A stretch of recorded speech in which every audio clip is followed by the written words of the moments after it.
Rainah si Escat, presenting you my grade 9 quarter 4 SCI-BILIB experiment number 2, Magic Water.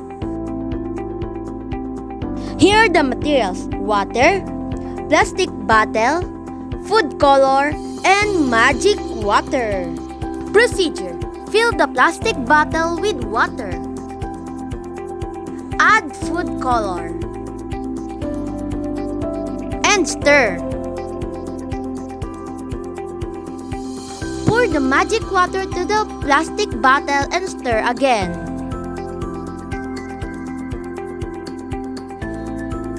Observe what will happen to the liquid mixture.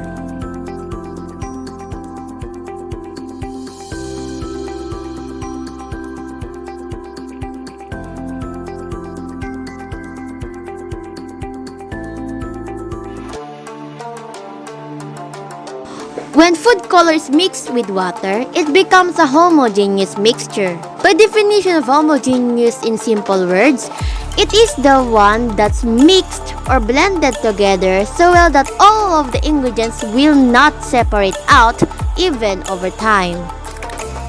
The magic water is also an example of homogeneous mixture as it is composed of water, sodium hypochlorite, and sodium hydroxide, or most commonly known as bleach. This is the science behind bleach. Most household bleach contains an oxidizing agent which causes a chemical reaction.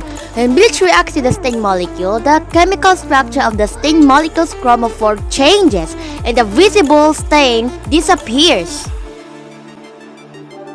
Once again, this is Rainah si Escat. Thank you for watching!